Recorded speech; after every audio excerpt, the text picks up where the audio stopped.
allegiance to the flag of the United States of America and to the republic for which it stands, one nation, under God, indivisible, with liberty and justice for all.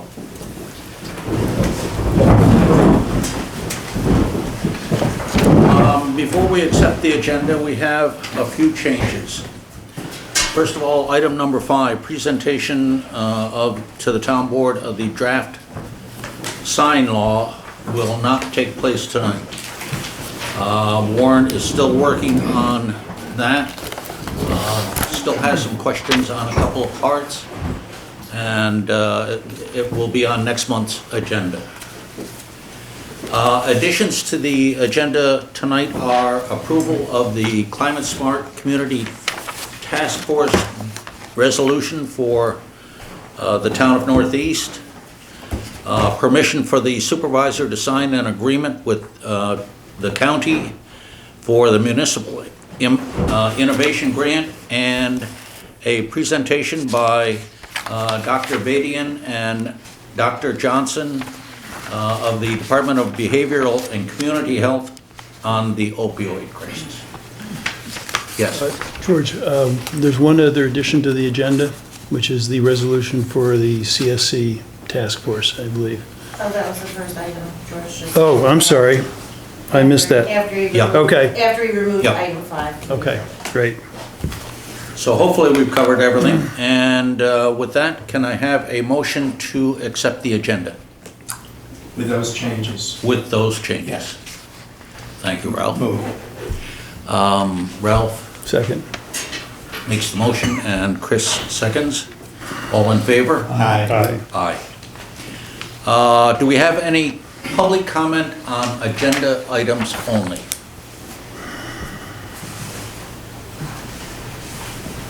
If not, department and committee reports. I don't see, we don't have anyone here yet anyway from the police.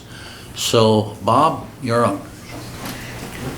Everything is going well with the highway department. We're busy with tree work, equipment maintenance, and a little bit of snow and ice control. The Belkey Road paving project is going well. It will be finished tomorrow. Good. That's about all I have. Unless there's any questions? I guess we're all set, Bob. Thanks, Bob. Thank you. We have in your packet there, the first part of the packet,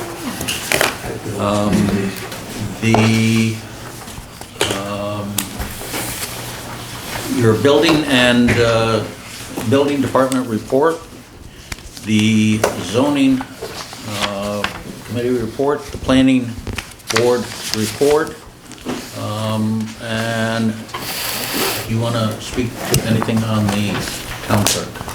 I provided the town clerk report.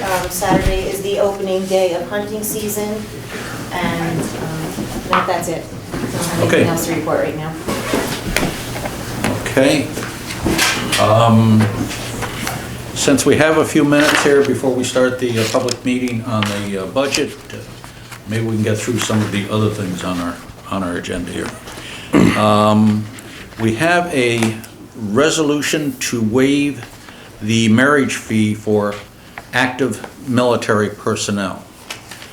Do you want me to discuss that a little bit? If you would, please. So the governor has changed the New York State domestic marriage law to waive the New York State Department of Health's portion of the fee for active military. So right now, a marriage license costs $40, $17.50 goes to the town, $22.50 goes to New York State Department of Health. The law has changed to waive that for active military personnel. Other towns have done that and waived the entire fee. So what I would like to do is ask that this resolution be passed to waive the marriage fee for active military personnel. So moved. Made by John Merwin, seconded by Second. John Midwood. All in favor? Aye. Aye.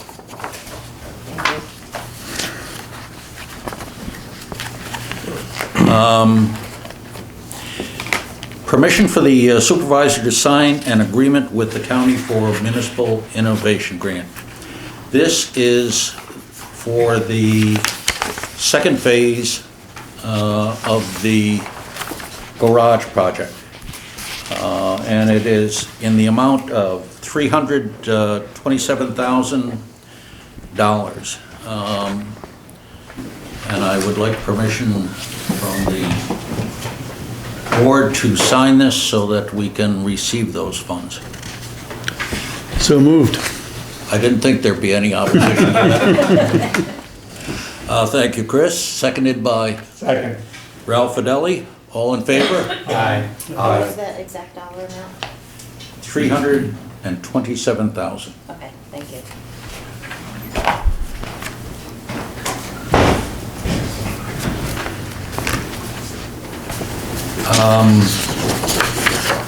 Next is permission to sign the contract with the Northeast Community Center. This is an annual contract that we sign with them. It is, that's,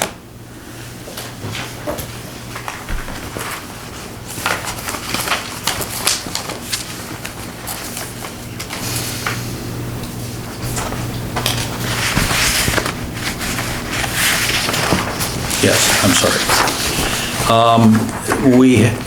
We do this annually with the NECC, and it is in the amount of $5,500.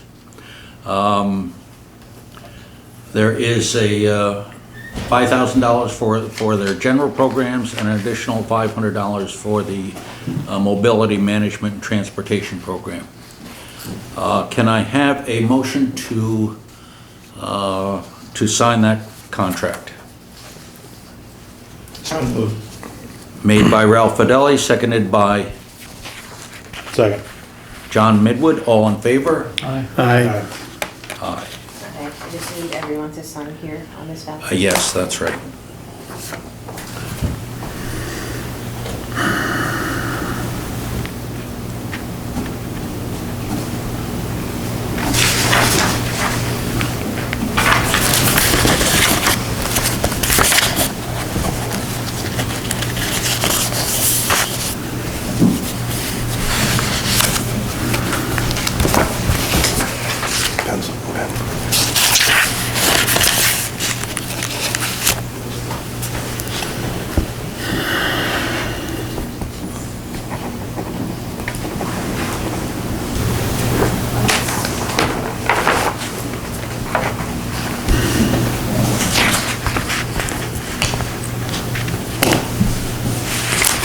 Next, we have the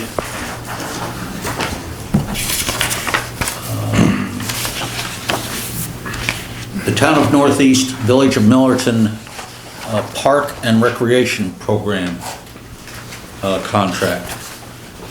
This is also an annual contract that we do with the village.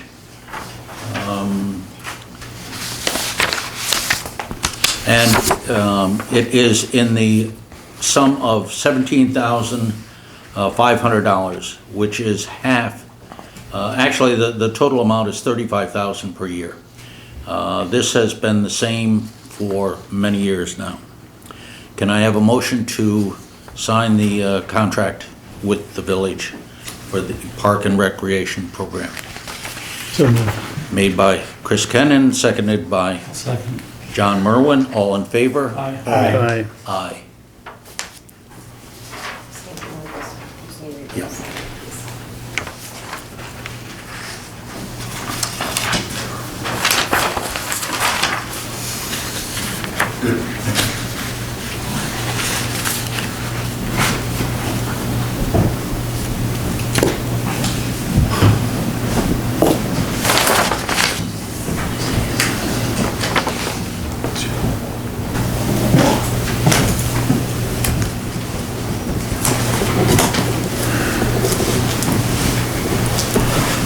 Next is a resolution to authorize the listing of properties in the Town of Northeast Water District Number 1 with unpaid water bills to be sent to Dutchess County for collection in the amounts listed by the Village of Millerton and Town of Northeast.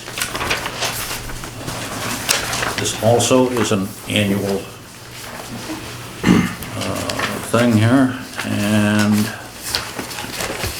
you should have in your packet a listing of that. Do you want to open the amount that's Pardon me? being re-levied? Yeah, you can go ahead, I've got to find The total it. amount that's going to be re-levied is $6,845.20. I just need a motion to approve those. Can I have a motion to approve that re-levy? So moved. Made by Ralph Fidelli, seconded by I'll second. John Merwin. All in favor? Aye. Aye.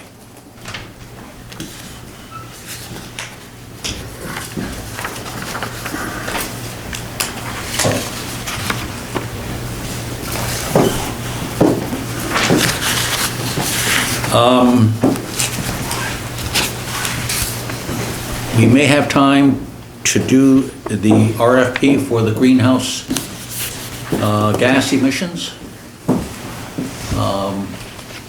Chris, would you like to explain that a bit? Sure, this is part of the Climate Smart program that the town of Northeast and the Village of Millerton have embarked on together.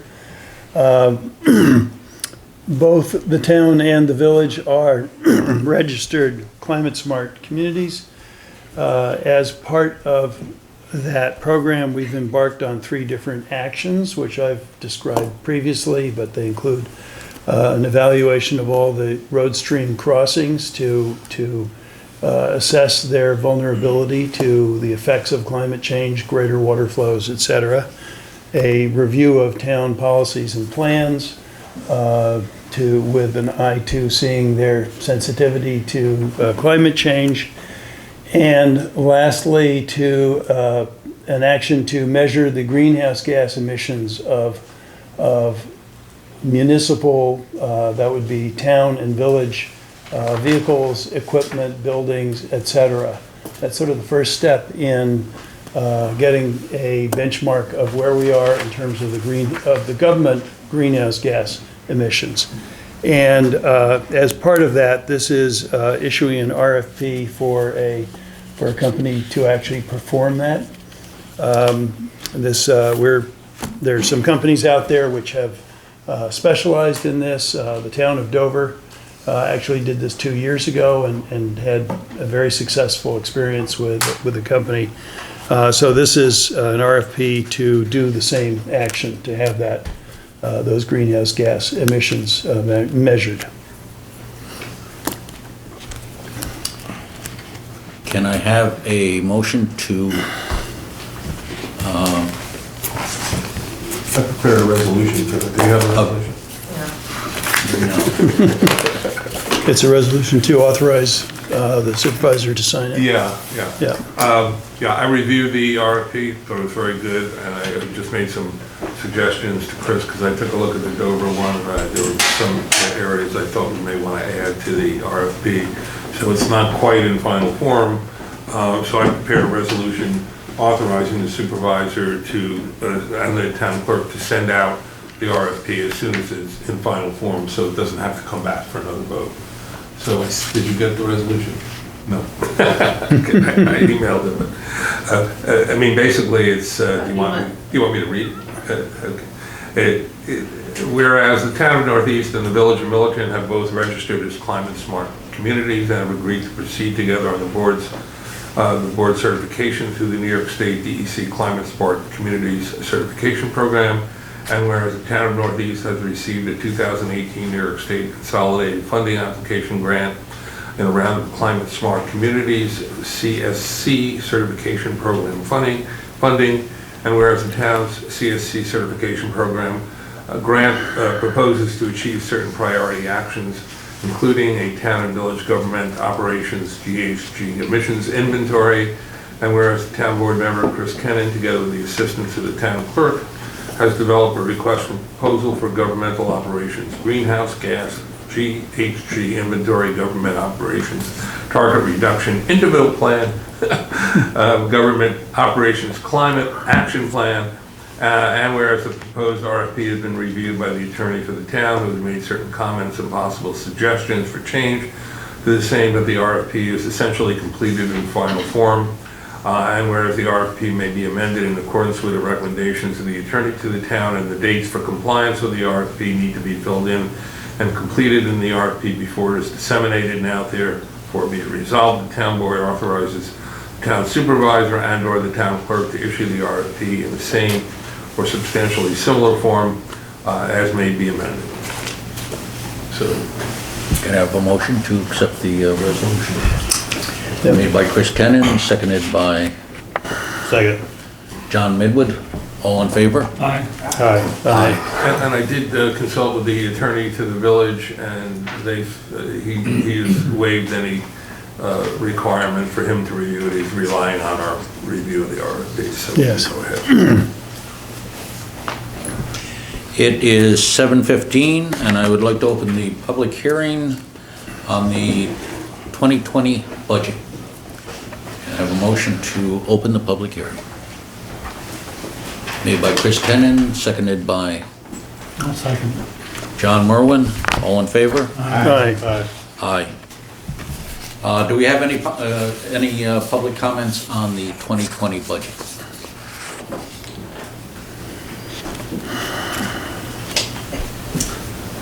We're spending your money here, folks. This is your chance. Doing something wrong. Spend it well. Well, we have about 10 minutes allotted for this, so. I guess we can, in the interim here, before I begin the other public hearing then, we can approve the, You gotta close this. You gotta close the- no, not yet. I'm not gonna close it until I get closer to the time. It gives people time if they come in to. Did you get the resolution for the joint comprehensive plan, everything? Okay. But since there are no comments, we can conduct business during that time period. Can I have approval of the Climate Smart Communities Task Force resolution for Town of Northeast? And Chris, you want to?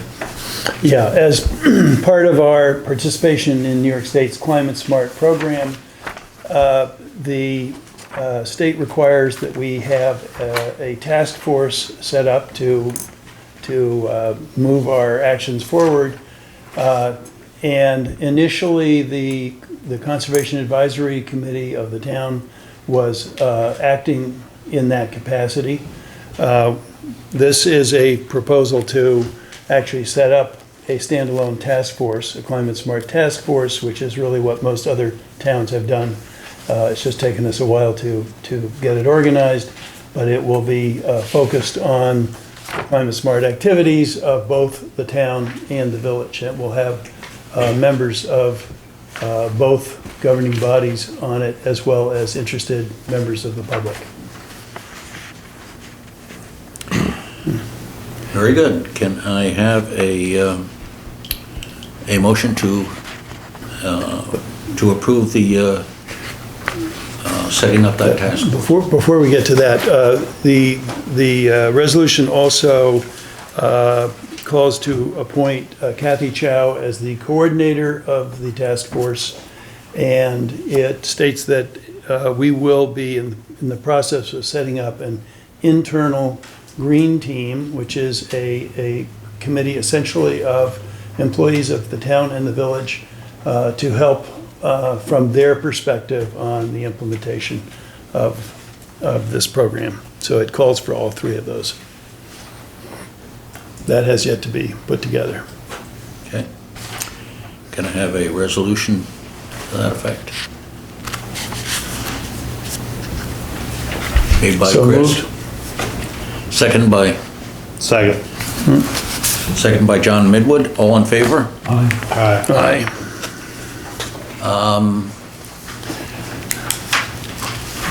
I guess we're close enough. I don't believe we're gonna get any comments on the 2020 budget, so can I have a motion to close the public hearing? So moved. Made by Ralph Fidelli, seconded by I'll second. John Merwin. All in favor? Aye. Aye.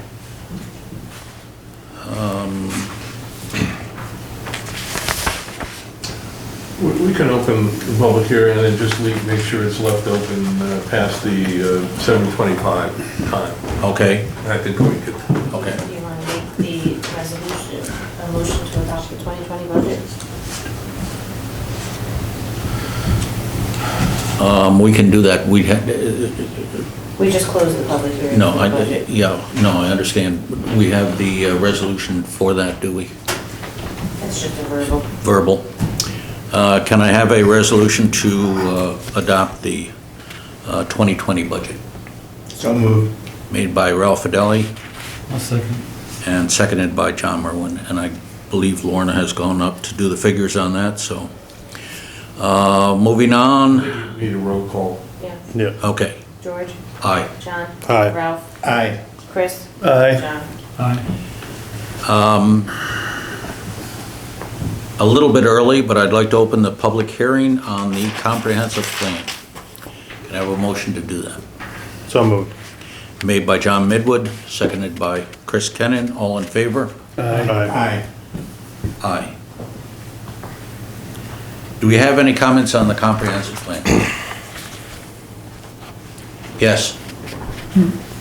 George, Yes, Dave. can I speak to that? I didn't know whether, since this, you do not have your planner here or anything else, perhaps I should just point out some questions I have for your board's consideration, or your planning group's consideration, rather than trying to get into a dialogue. I assume that's what you would like. Question, or at least points put out. I reviewed the draft that's online. It's very extensive. I think you guys did a lot of work, nice work, and it's a very good document, most parts. I'm looking at some, particularly on page 30 of the draft, which talks about some of the things that should be done.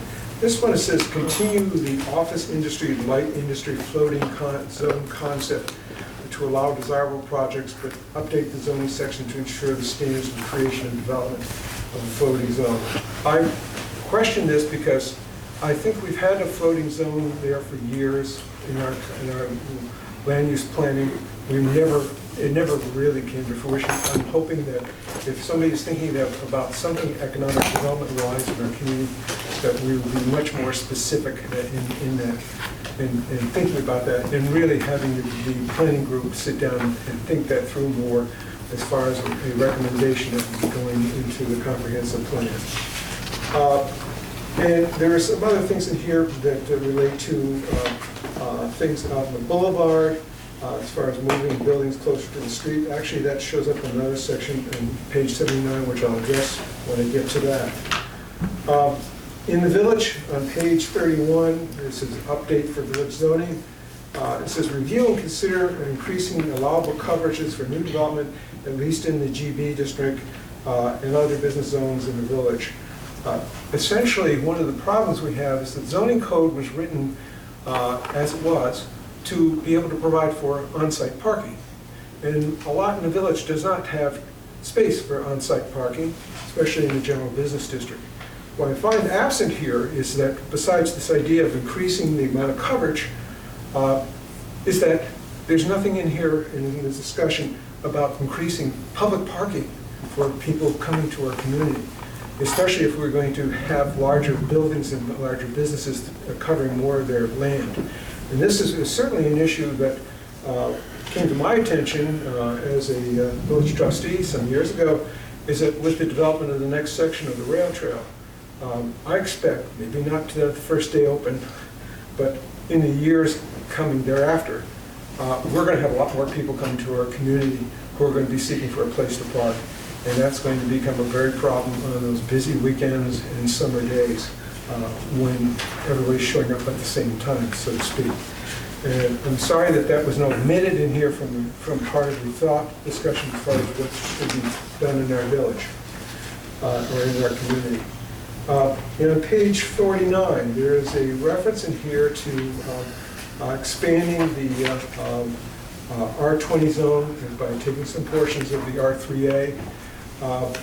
The mapping that was on, and the suggested map in the figure 6, I think is not a good example. I would suggest it be modified because it's actually including areas of the town and village. They're very steeply sloped. Some of it is also very lowland area past the rail bed, the rail trail, I should say, down on Mill Street, which I don't think would really be, suggest itself for high-density development.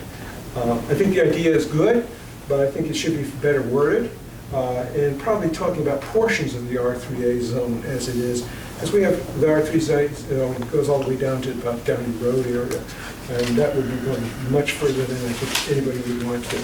So I'm always concerned about language and what it suggests, because otherwise maybe people have the wrong idea of where they should be going next.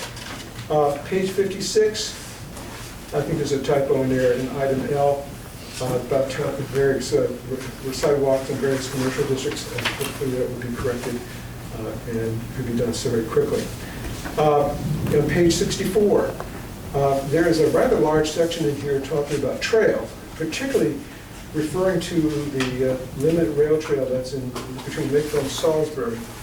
I think the idea of them being able to build a trail coming back to northeast, or I should say to the state line, is highly problematic. I'm not going to get into the details of it, but I really think that rather than focusing on their map and listing their plan as being the object of what we might want to do as far as trails, is to have a section in there that talks about either our residents, community organizations, other municipalities who may want to work with the town of Northeast, the village of Milton, to develop trail access to our community, to the Harlem Valley Rail Trail. We would welcome that and would pursue that. And that should be, I think, the topic there, rather than focusing on this one project which may never happen in Salisbury. Essentially, whether you're the next page I have. And I'm trying to be brief, I'm sorry. Page 78, there is in the various second recommendations that are in the strategies, it says, make the 10-mile watershed a critical environmental area under New York State Environmental Quality Act seeker. I would assume this is going to be pretty much the watershed, and I don't see a map of that information here where in the plan. Is everything in this valley area, from ridge to ridge, goes from the New York-Connecticut boundary and to whatever ridge line is immediately to the west.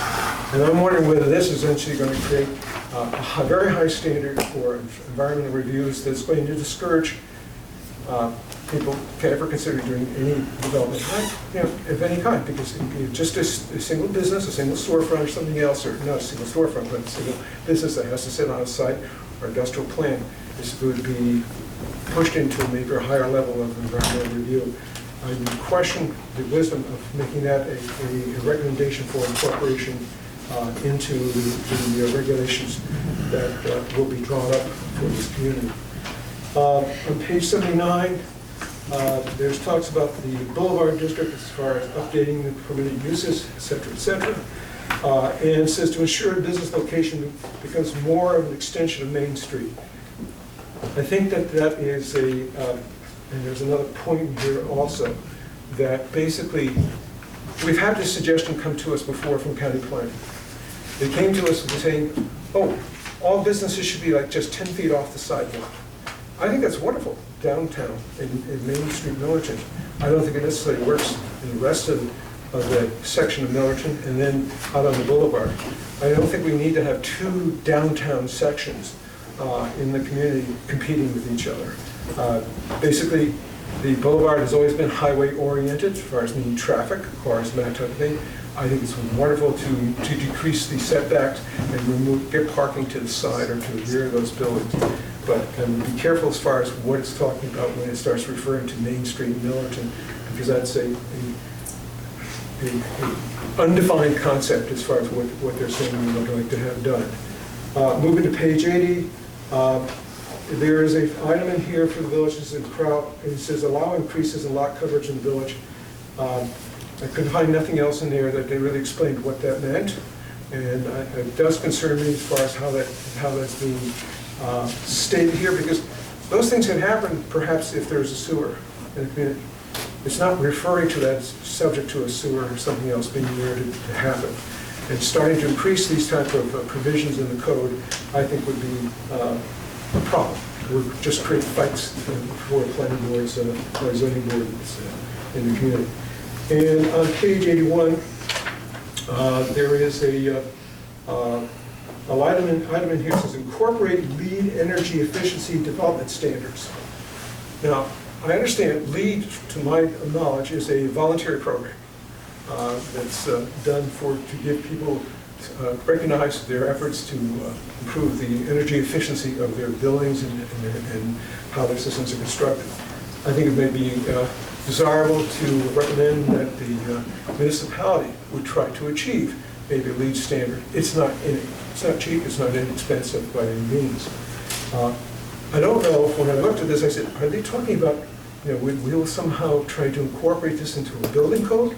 Remember, municipalities can increase the standards of their building codes above and beyond the standards of the state of New York. The only problem is that we don't have the state of New York teaching LEED construction to our municipal officers. And I would hesitate to getting into an area where all of a sudden we were trying to do something in that area. So if this were to say to incorporate where permissible, or not to say where possible, where it made sense, I would feel much better about that. The other thing, there are mentions in here regarding properties in the village itself, such as the former elementary school, and also the site that was a housing site there at the foot of Main Street, those properties. I think that's fine. I don't see any mention as far as having any planning or thought about what might happen or could happen with the property of the town highway garage as it exists after we move to a new facility and we're out of that site. Or maybe we'll only be using a portion of that site. So I think that was overlooked in the discussion. There were plenty of other planning thoughts that had occurred previously, both in the comprehensive plan, which we never got incorporated into zoning in the community, and I'll be brief, this is my last one.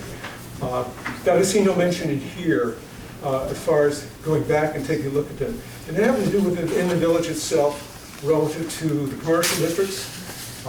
One is looking at North Center and South Center.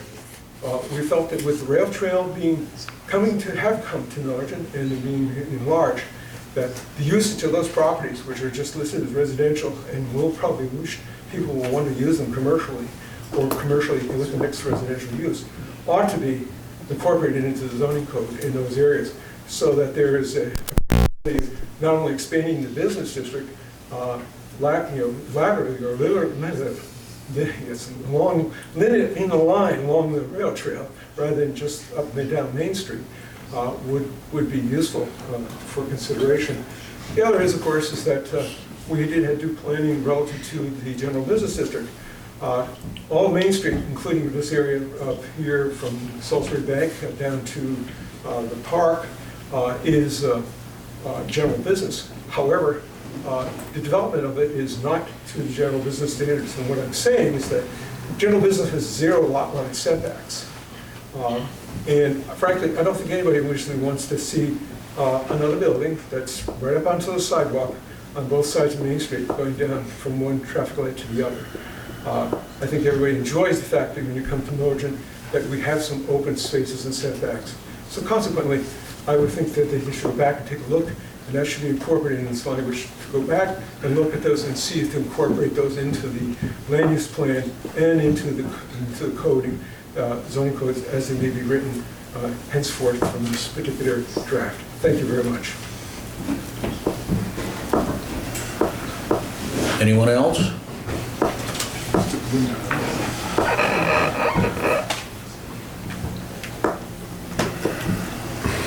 Does the board have any comment? I do. Dave, I'm wondering if you haven't brought these issues up to the comprehensive plan committee. Who's been working on this plan for about 2 years. So, you know, this seems to be a lot of comments in the final stages of the plan. I think this language, for the most part, I think the planning is. Now, are you what was done, suggesting was that done. But how it's stated in here, it may be deficient, I'll put it that way, or incomplete, that's all.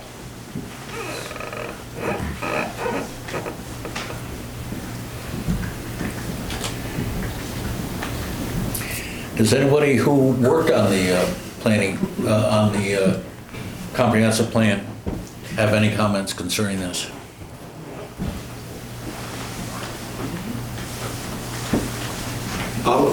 We had several hearings. I mean, we've had several public meetings, and there was discussion about the highway garage site as to what possible uses were for it. And a lot of the things that Dave brings up, there was the talk and there was discussion. And as in any document, you cannot possibly get every single piece right the first time through. And the zoning changes that are being talked about, the comprehensive plan doesn't do the zoning piece. We make suggestions as to the direction that the town goes. And then the zoning review is, I thought, the next step in this. And in doing that, then you would address some of the deficiencies, because I think everyone can agree that the code was written far enough back that it doesn't take into account the changes in the business climate and everything else over the last 25 years. So that piece is very deficient, but that was going to be addressed after the plan was adopted. At least that was my understanding. And we did try to include anybody and everybody and everything in any way, shape, and form that came before us, so. I agree with that. I felt that a lot of different groups in the community were asked. I felt that the way that the information was disseminated was excellent. Things were available online and in print. I thought it was great, and I thought the committee did a wonderful job. And I read the plans, and I felt the language. Yeah, you know what I'm trying to say.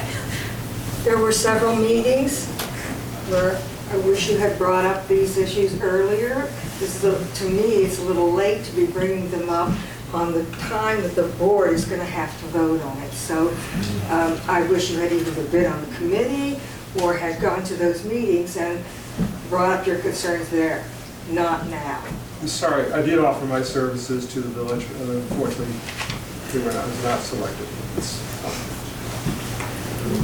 What I would like to say is that the process that we're going through right now is a public hearing, and you know, I do wish that, Dave, that we've been able to get the input from you earlier, because a lot of it would be incorporated, but still Dave has a right to bring it before and have it considered, so that's the most important part.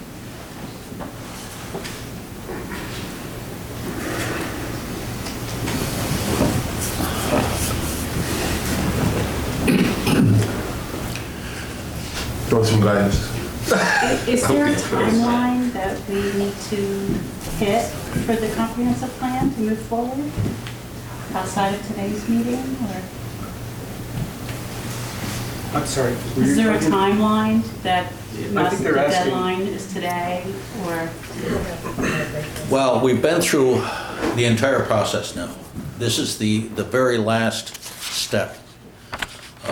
And everything has been gone through. We've 2.5 years working on this. We've taken comments every meeting that we've held.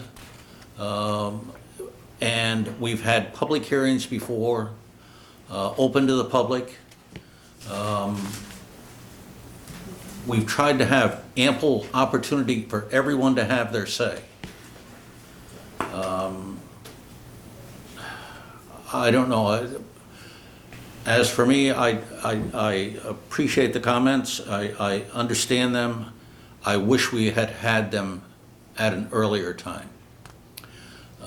It's difficult to consider them all now when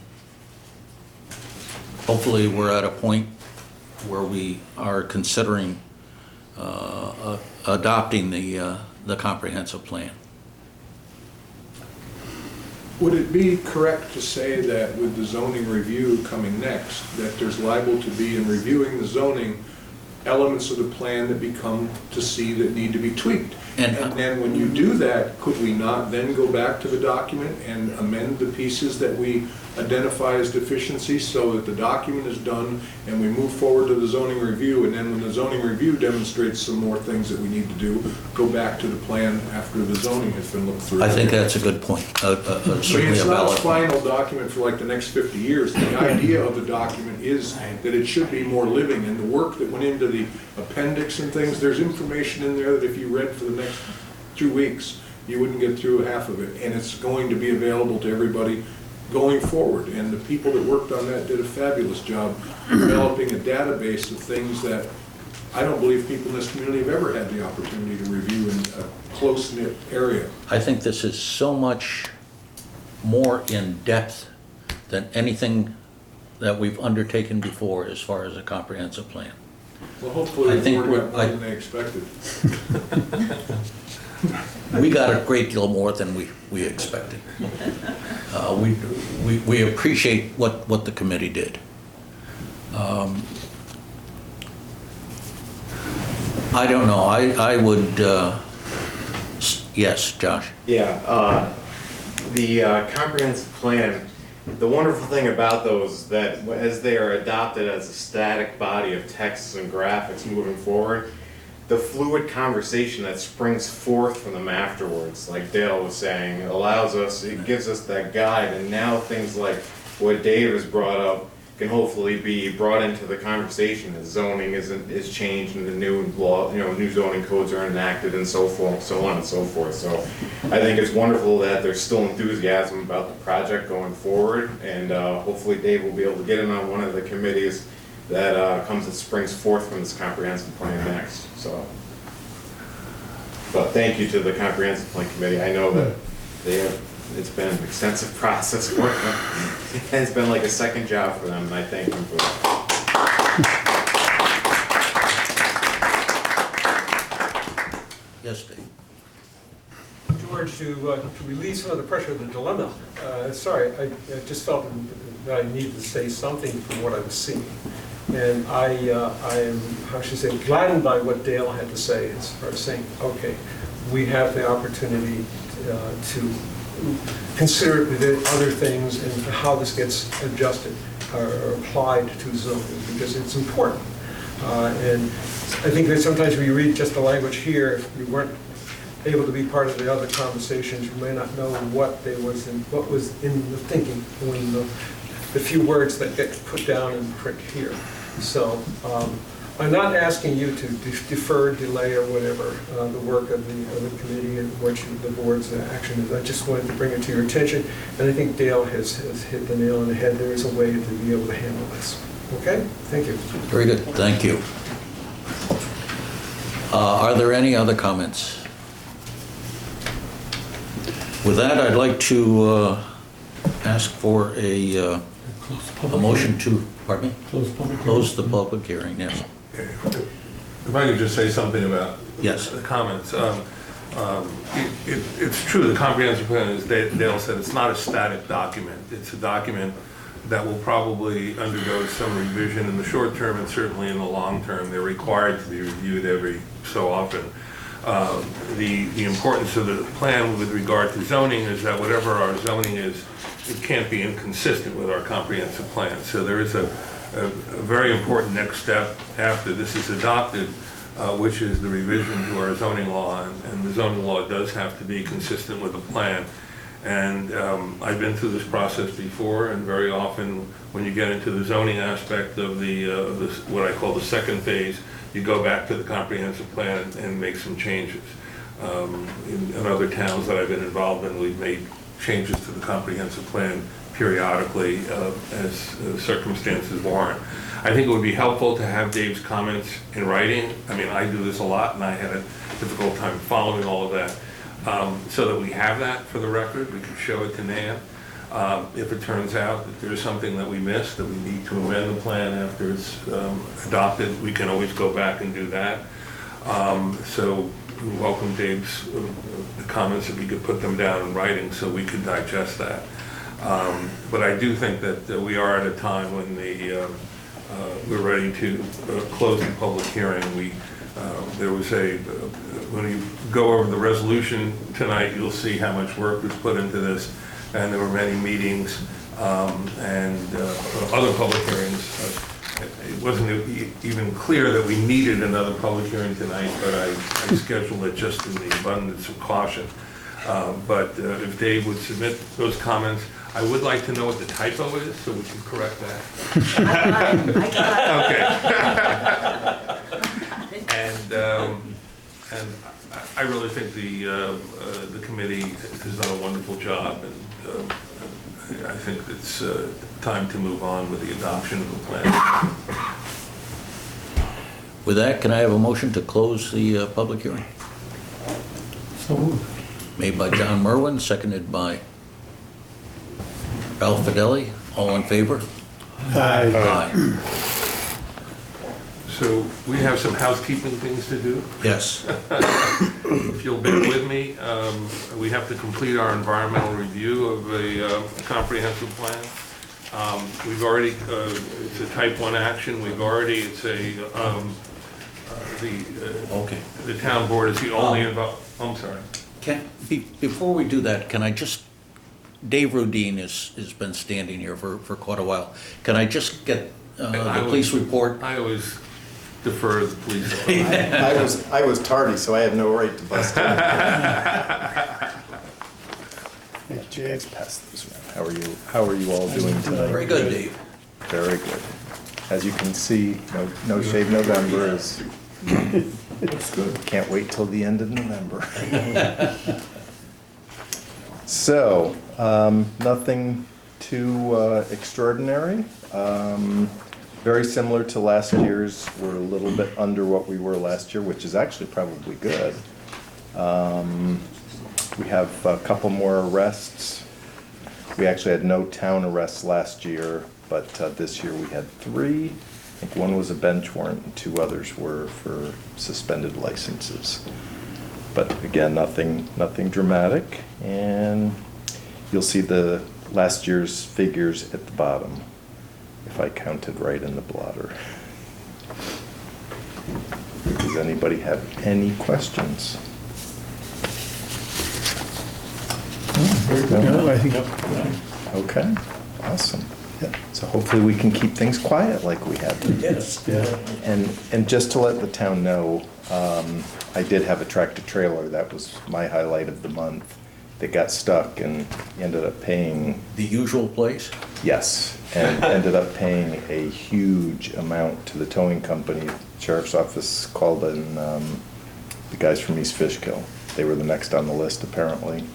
So I understand it cost him several $1,000s. I mean, it was stuck. He backed down a couple times and he really got the trailer stuck on. One would think that word would get out that. Well, I wrote him the ticket and I said, the 2 signs are there. I didn't see any signs. I said, I'll be happy to walk down with you. I saw them when I came in because, I purposely was looking for that. Shown in both directions, so. Keep writing those tickets because that's the only way they're. And the department knows that it's mandatory. If somebody goes up there, we stop them, they're stopped because they're hung up on the road. That's what we do. That's the action we take. So. I'm glad to see that your report shows that we're still an agricultural community because there's a report of cows in the roadway. We are, and yes, we don't get as many as we used to because unfortunately we've lost a couple of our farms. But we're happy to do that, and I'll stay in the country and do that 24/7. There you go. All right. Thank you very much, Dave. Everybody be well. Happy Thanksgiving. If I don't see you for the additional holidays, Merry Christmas, Happy Hanukkah, and maybe we will see you in December. But anyway, be well, everybody. Thank you. So back to where I was. Housekeeping. Housekeeping. We have to complete what we call the Part 2 of the environmental assessment form. And I've asked our consultant, Van Stoltenberg, to complete it in the hopes that you'll agree with us on our conclusions. So I'm going to go over each one of the categories of questions that we have to answer. The first is, will the proposed action involve construction on or physical alteration of the land surface of the proposed site? No, it's not a site-specific application. So we answered that no. 2, the proposed action result in the modification or destruction of or inhibit access to any unique or unusual landforms on the site. Again, it's not a site-specific project, so we answered no. 3rd was, will the proposed action affect one or more wetlands or other surface water bodies? Again, the answer that we put down is no. If you disagree with that, let me know. 4, impact on groundwater. Will the proposed action result in any new or additional use of groundwater, or may have the potential to introduce contaminants to the groundwater or an aquifer? Again, we answered no. 5, impact on flooding. The proposed action may result in development on land subject to flooding. Again, the answer is no. 6, impacts on air. Will the proposed action include a state-regulated air emission source? No. 7, impact on plants and animals. Will the proposed action may result in loss of flora or fauna? Again, we answered no. 8, impact on agricultural resources. Will the proposed action impact agricultural resources? Again, we answered no. 9, impact on aesthetic resources. Will the land use of the proposed action, or are the land uses proposed the action obviously different from or in sharp contrast to current land use patterns between the proposed project and a scenic or aesthetic resource? We answered that no. 10, will the proposed action, this is impact on historic or archaeological resources. Will the proposed action may occur in or adjacent to historic or archaeological resources? The answer was no. 11, impact on open space and recreation. Will the proposed action may result in a loss of recreation opportunities or a reduction in open space resource as designated in any adopted municipal open space plan? Again, the answer is no. 12, impact on critical environmental areas. Will the proposed action be located within or adjacent to a critical environmental area? The answer is no. 10, impact on transportation. Will the proposed action result in a change to existing transportation systems? The answer is no. 14, impact on energy. Will the proposed action cause an increase in the use of any form of energy? The answer is no. 15, impact on noise, odor, and light. Will the proposed action result in a increase in noise, odors, or outdoor lighting? Again, the answer is no. 16, impact on human health. Will the proposed action have an impact on human health from exposure to new or existing sources of contaminants? Again, the answer is no. 17, consistency with community plans. Is the proposed action not consistent with adopted land use plans? The answer is no. We are changing our comprehensive plan, but the answer to this in the context of the Part 2 of the AF is no. 18, consistency with community character. Is the proposed action inconsistent with the existing community character? And no. So if that's acceptable, when you pass the resolution, you will be referring to that fact that you went over the Part 2. And in Part 3, evaluation of the magnitude of the impact. We're really not required to fill out a Part 3 because we didn't identify any significant impacts which could result from the adoption of the comprehensive plan. But our consultant prepared a very good narrative articulating reasons supporting the determination of the town board that the board has reached the conclusion, or will reach the conclusion when you pass the resolution, that there are no potential significant adverse impacts that will result from the adoption of the plan. In fact, it will result in positive impacts, and that a draft environmental impact statement need not be required, it's not going to be required, and that's what we call a negative seeker declaration. So I've included that in the resolution, and if we're all in accord with all of that, you can go on and just, I think it might be a good idea to read the resolution if you don't mind, and then the board can vote on it.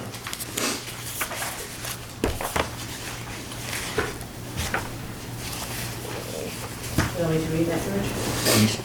The resolution issuing a negative seeker declaration for the adoption of the town/village joint comprehensive plan and adopting the town/village joint comprehensive plan. Whereas the town of Northeast Town Board and the Village of Millington Village Board identified a need to review and update their existing joint comprehensive plan to properly plan growth and development in the village and the town.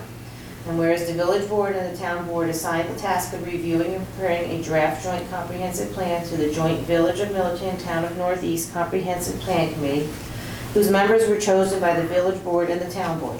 And whereas Nan Stalzenberg, doing business as Community Planning and Environmental Associates, provided the necessary planning and consulting services to the committee in conjunction with the implementation of this project. And whereas a result of a joint cooperation effort between the village board and the town board, the comprehensive plan committee drafted a proposed update to the joint comprehensive plan after soliciting input from the community via a survey and the conduct of planning workshops, focus groups, public meetings, and public hearings pursuant to the requirements of New York State Town Law Section 272A and Village Law Section 7-722. And whereas the Comprehensive Plan Committee has submitted a draft joint comprehensive plan to the village board and town board for the consideration of and adoption by each respective board.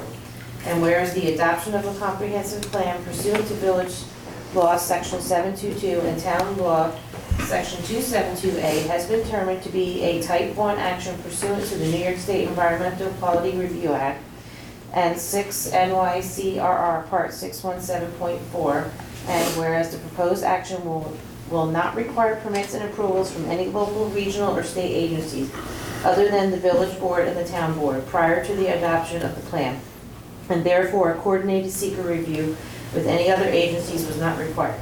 And whereas the draft joint comprehensive plan has been referred to the Dutchess County Planning Department for an advisory opinion pursuant to General Municipal Law Section 239M. And whereas Dutchess County Department of Planning and Development preliminarily reviewed the plan and made certain suggestions for amendments thereto, which suggestions have been adopted and incorporated in the final version of the joint comprehensive plan. Whereas the town board determined that it was appropriate for both the village and the town to serve as co-lead agencies under seeker, and the town board declared itself as co-lead agency in consent to the village board, serving with the town as co-lead agency for the environmental review of this action. Whereas the town board, with the assistance of its consultant planner and attorney, prepared a Part 1 of the full environmental assessment form pursuant to requirements set forth. Whereas the EAF Part 1 referred to the Dutchess County Department of Planning and Development with the draft comprehensive plan. Whereas the town board scheduled a public hearing on said comprehensive plan for November 14th, 2019 at 7:25 p.m. at the Northeast Town Hall, and provided notice of said public hearing as required by law. Whereas the town board opened the public hearing on November 14th and closed the public hearing on said date. Whereas the town board, after the close of the public hearing, completed its seeker review by completing Part 2 of the full EAF and by adoption of Part 3 of the EAF, which included a narrative articulating the reasons supporting the town board's seeker determination. Now therefore be it resolved as follows by the town board of the town of Northeast. 1, that the adoption of the joint comprehensive plan will result in no significant adverse impact on the environment, and therefore that an environmental impact statement need not be prepared. 2, that the joint comprehensive plan and the appendices annexed thereto and made a part thereof is hereby adopted as the joint comprehensive plan of the town of Northeast and Village of Millington. And 3, that the town clerk shall file a final copy of the town/village joint comprehensive plan with the town of Northeast town clerk and the Village of Millington village clerk, and with the Dutchess County Department of Planning and Development as required by Section 270A, 272A of the town law And 4, that the town clerk shall publish notice of the negative declaration in the DEC environmental notice bulletin as required by the Cedar regulations. That's it. It's a mouthful. Chris?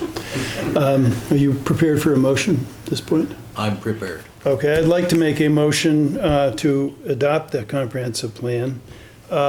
Before doing that, I would first of all like, on behalf at least of myself and I know on the rest of the board, to express our appreciation to the chair and the committee of the comprehensive plan.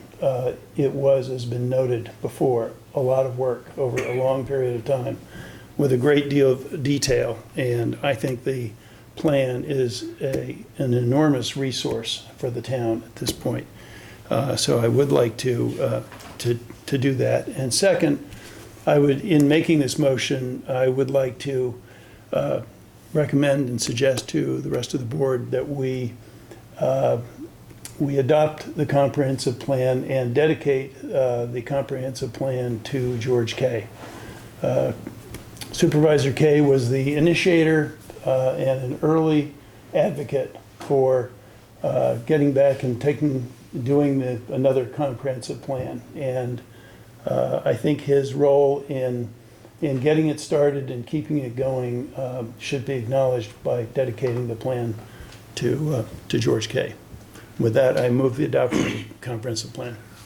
I happen to have some additional language prepared for that, so we're adding, be it further resolved that the joint comprehensive plan be dedicated to George Kay, our supervisor, in recognition of all the work and effort he's made in guiding the comprehensive plan through completion. So if that's acceptable to everybody. You took the words out of my mouth. Thank you. With that, I'll second it. made by Chris, seconded by John Merwin. All in favor? Aye. Aye. All right.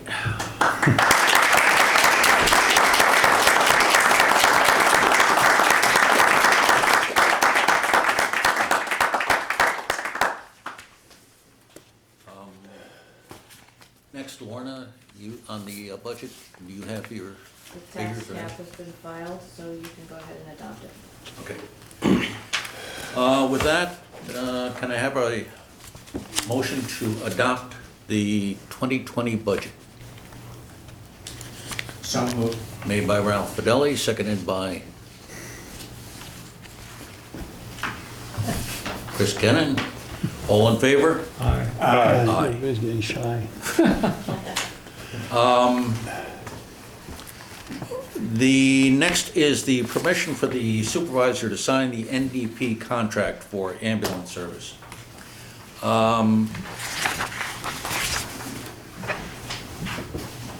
We've had one addition to the contract, as it was stated before, and that is that the town felt that there was a very strong need for the provider, the ambulance provider, to have an umbrella policy.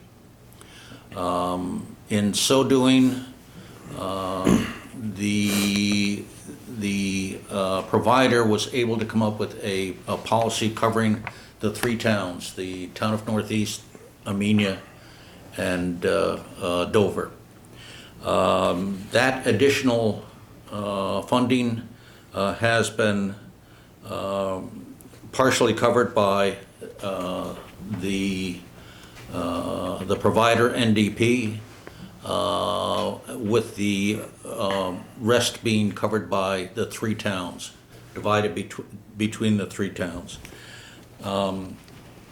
Since it was done so late in the budget process, and since we had to pass the budget tonight and didn't have the opportunity to add this into the budget as a formal item, the $8,156 that is additional to the NDP contract, instead of being a part of the budget, will be taken from contingency. So that will keep the budget the same as what it currently is, with no increase.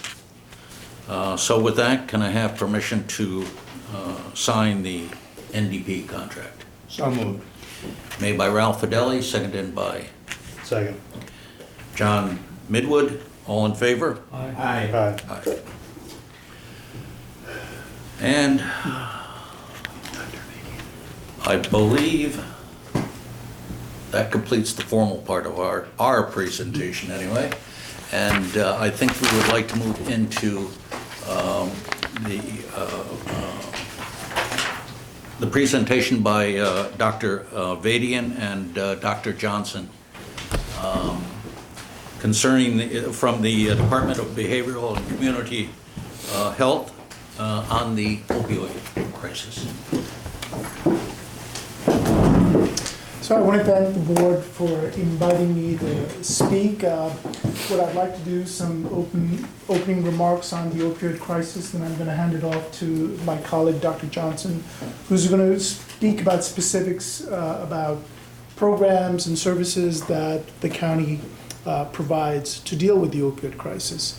I joined the county roughly 3 years ago, and one of the things that County Executive Molinaro and I talked about is the fact that there's currently an opioid crisis, and this is one of the priorities that he's had. And over the last several years, a lot of you may know about the statistics. 2 years ago was 87 deaths, last year was 93 deaths, and there is not a strata of the county, the state, the country that's not affected. The opioid crisis had its roots more than a decade ago. When I was in practice, it was common for pain to be what they call an additional vital sign, and we always gauged an individual's pain, and the rationale and the philosophy at that time was you treat the pain no matter how much it takes, you treat the pain.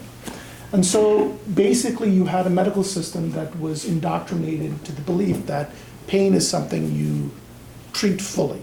And so you had basically pharmaceutical companies and the medical establishment providing opioids to individuals with a range of pain. Some could be acute pain from a sprain or injury, others could be related to cancer or a terminal illness, but nonetheless, what we're told by a lot of people were that there is no risk for addiction.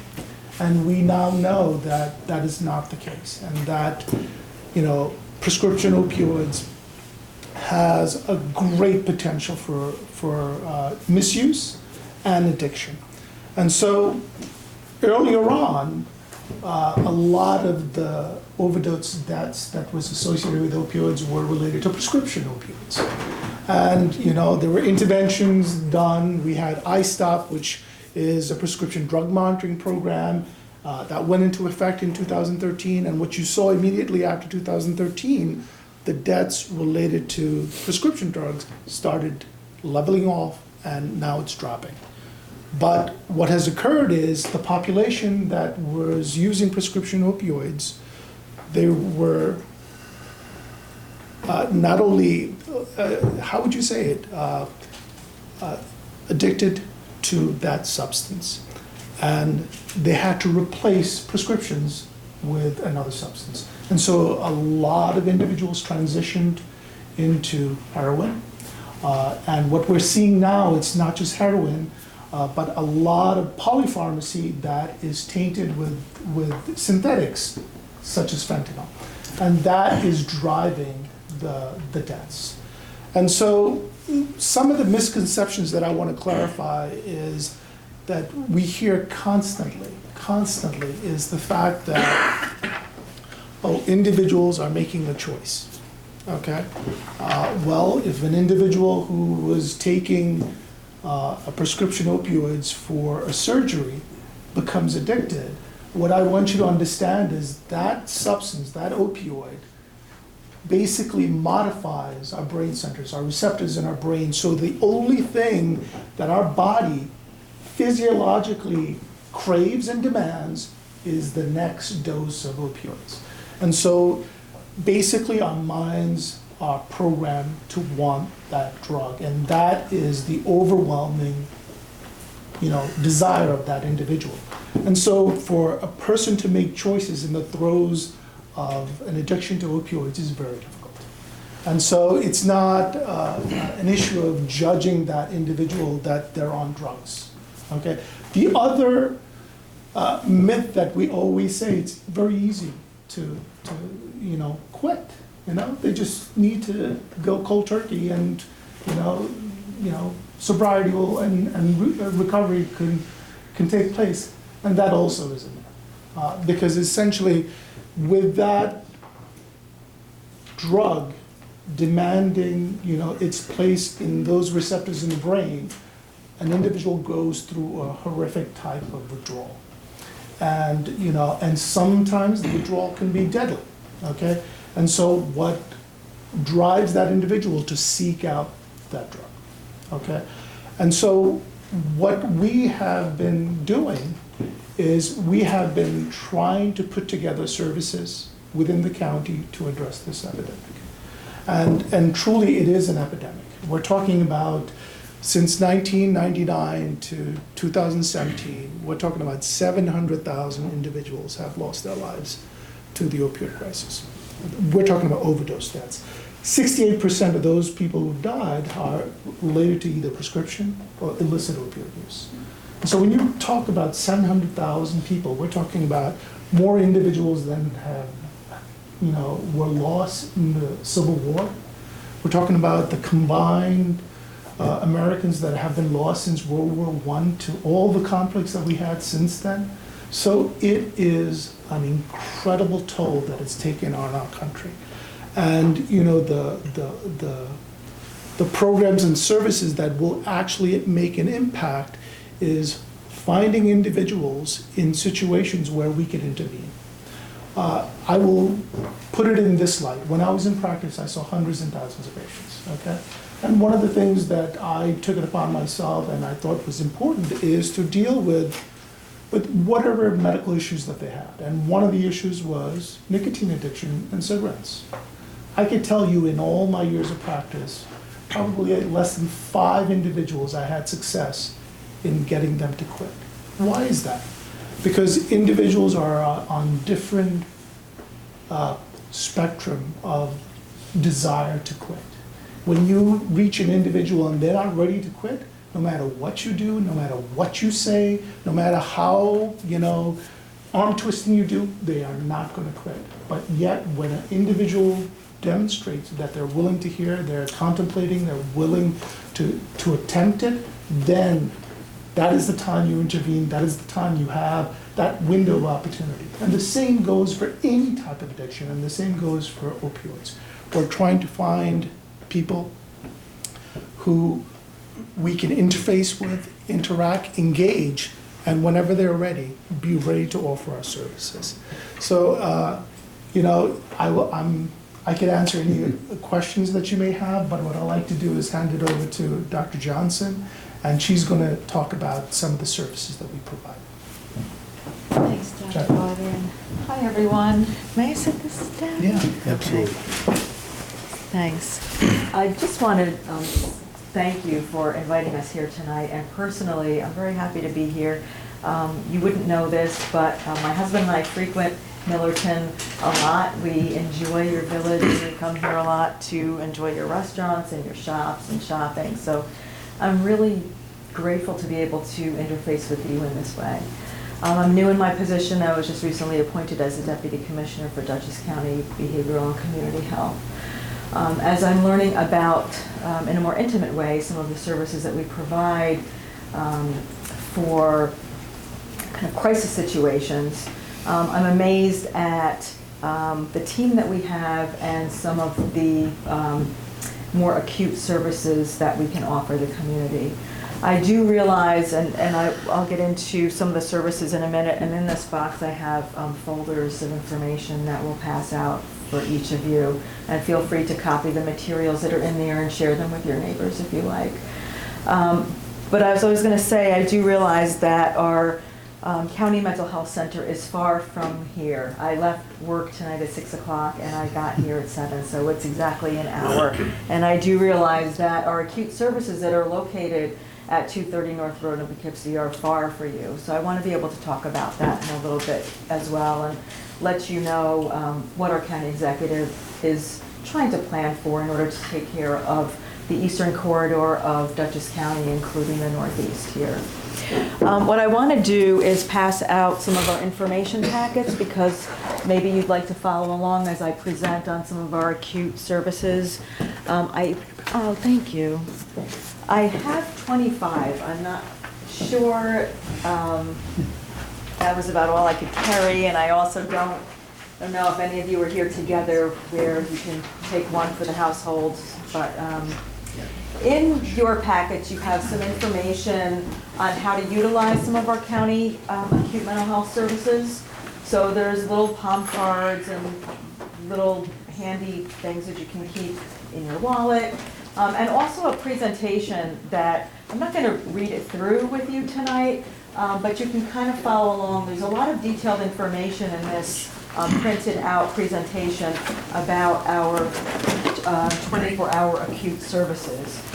Some historical to let you know how some of our services develop, and some more detailed information to let you know specifically what we do in those services. But I'd like to give a more general overview and to let you know more of what the county's planning, because you can go home and read this. You don't need me to read it to you. But what I can offer you here is an overview and also to let you know what the county is planning. So this presentation describes our cluster of acute 24-hour mental health services. These are the county's, I would say, and what I do call them is our flagship services. These are the services that attend to the most crucial mental health situations that people may have in our county, and it's our way of being able to respond on the ground. We think in the most efficient way, although we are always kind of auditing and seeing where we can improve. I can start with our stabilization center. As you'll see in this presentation, that the stabilization center was conceived around 2015, and it was born out of some New York State and federal initiatives about diverting people away from the criminal justice system and diverting people away from hospital emergency rooms when they're having a mental health crisis. I believe just our field in general was noticing a trend that people with mental health issues were ending up in hospital emergency rooms or in jails. And a little bit about my background, as I've worked the past 12 years in New York State juvenile justice, we also saw that trend there, that a lot of juveniles were incarcerated in our state facilities, in some of which I worked, for the most minor of offenses, but that most of them had substance use and mental health issues that we were dealing with. So I just point that out to say that what happens in our adult system is kind of paralleled with our juvenile system. So we tried, the county, to also plan for juveniles as well.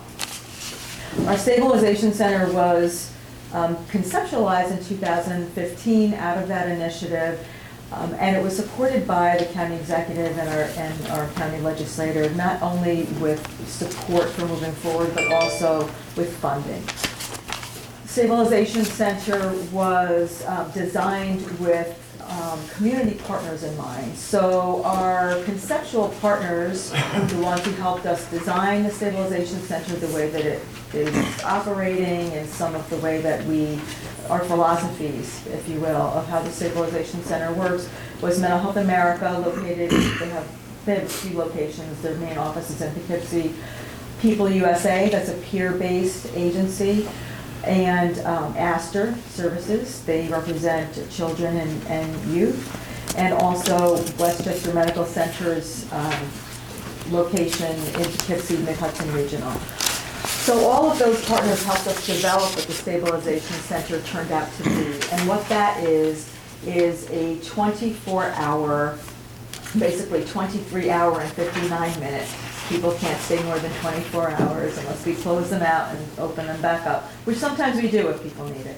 But 24-hour not a treatment center, but literally a stabilization center, a crisis intervention center, where people in the community, if they're struggling with a mental health issue or a substance use issue, and they want to go somewhere to get some support immediately, rather than going to the emergency room, rather than having to go to the primary care physician or a mental health professional, which sometimes takes weeks to get an appointment, and that's really not crisis-based intervention anyway, can go to the stabilization center, which is open 24 hours, 7 days a week, and 365 days a year, which is always staffed with therapists, nurses, and peers, to get kind of stabilized.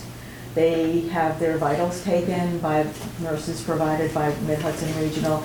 And the main goal of the stabilization center is then to, once someone has de-escalated from their crisis, to actually make an appropriate level of care referral back into the community for services and treatment. So the stabilization center is not a treatment center, and I just want to make that clear. We don't provide treatment at the stabilization center. There are psychotherapists, like I said, nurses, peers, who can help someone de-escalate from a crisis and to intervene in that way, and then give, as the county executive likes to say, a warm handoff to a community agency who can provide the appropriate level of care ongoing and treatment ongoing for that individual.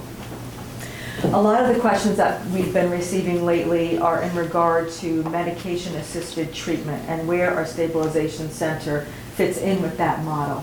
We do not have a prescriber of MATs at the stabilization center. And part of the reason for that, just so that you know, is that when someone is on medication-assisted treatment, that does demand regular follow-up by a physician. So because the stabilization center is not a treatment center and we don't provide ongoing care and treatment for individuals, what we've done most recently is to come up with an agreement, and the MOU is actually in the final stages of being signed off on and made final, with Hudson River Healthcare, which is they're actually right across the street and up the hill from us at 230 North Road. And they provide Suboxone inductions, medication-assisted treatment, and also primary care medical health. So our stabilization center, which I just explained, links people to care, links people with needs to medication-assisted treatment to Hudson River Healthcare.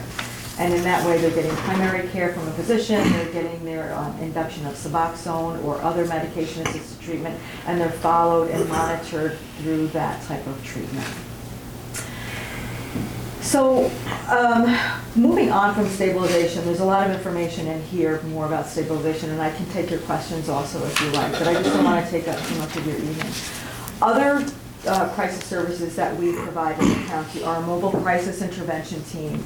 A mobile crisis intervention team is exactly that. We have a staff of a number of individuals that work. They go out in pairs. They're scheduled 24 hours during the day, and they respond to mental health crises in the community. So let's say that someone in your household is having a mental health crisis.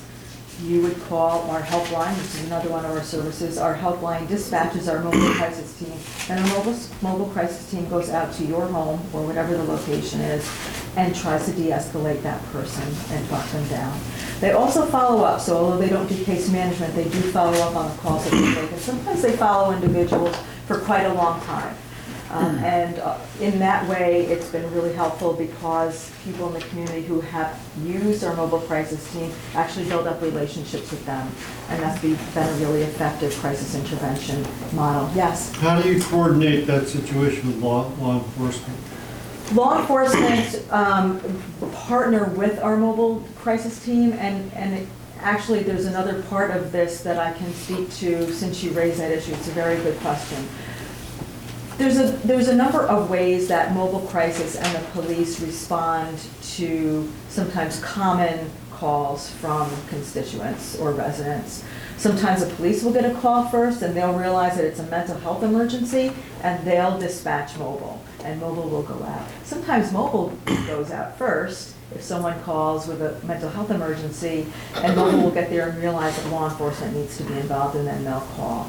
And I would like to share and disclose that at this time, in fact it was just 2 weeks ago, my department had a meeting with Dutchess County Department of Emergency Response because we are in 2020 planning to partner to make sure that 911 calls and mobile crisis calls don't miss each other, that we're collaborating more, and that our 911 calls and our 911 dispatch operators are trained to recognize what may be a mental health emergency and route that to our mobile crisis team and helpline rather than police going out. Because what we're noticing is that when police respond sometimes to a mental health emergency, it can exacerbate and make the situation worse.